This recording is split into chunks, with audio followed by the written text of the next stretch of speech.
નમસ્કાર મિત્રો, વિડીયોમાં તમારું સ્વાગત છે। તો મિત્રો, અત્યારે હાલની ખૂબ જ મોટી અને દુઃખદ ખબર સામે આવી રહી છે। તો મિત્રો, તમને જણાવી દઈએ કે ડીસા પાલનપુર નેશનલ હાઈવે પર આવેલા ભોયણ પાટિયા નજીક ગમખ્વાર અકસ્માત સર્જાયો હતો, જેમાં ટ્રેલર પલટી ખાઈ જતા બે વ્યક્તિના ઘટના સ્થળે જ કરુણ મોત નીપજ્યા હતા અને અન્ય 3 લોકોને ગંભીર ઇજાઓ પહોંચી હતી। તો મિત્રો, ઇજાગ્રસ્તોને ડીસા સિવિલમાં સારવાર અર્થે ખસેડવામાં આવ્યા હતા। જોકે મિત્રો, પ્રાપ્ત માહિતી અનુસાર ડીસા પાલનપુર હાઈવે પર ભોયણ પાટિયા પાસેથી પસાર થઈ રહેલું એક ટ્રેલર અચાનક પલટી ખાઈ ગયું હતું। તો આ અકસ્માત એટલો ભયંકર હતો કે ટ્રેલરમાં સવાર 2 વ્યક્તિઓ નીચે દટાઈ જતા તેમનું ઘટના સ્થળે જ મોત થયું હતું, જ્યારે અન્ય 3 લોકોને ગંભીર ઇજાઓ પહોંચી હતી, જેમને તાત્કાલિક સારવાર અર્થે ડીસા સિવિલ હોસ્પિટલ ખસેડવામાં આવ્યા છે।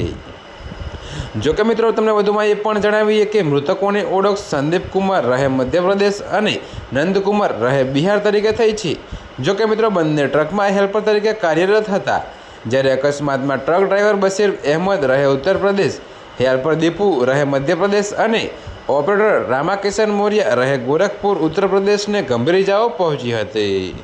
તો મિત્રો, અત્યારે હાલ માટે આટલું જ। મળીશું નવી અપડેટ સાથે, અને જો તમને અમારા વિડીયો પસંદ આવતા હોય તો વિડીયોને લાઇક, કોમેન્ટ, શેર અને અમારી ચેનલને સબસ્ક્રાઈબ કરવાનું ભૂલતા નહીં મિત્રો।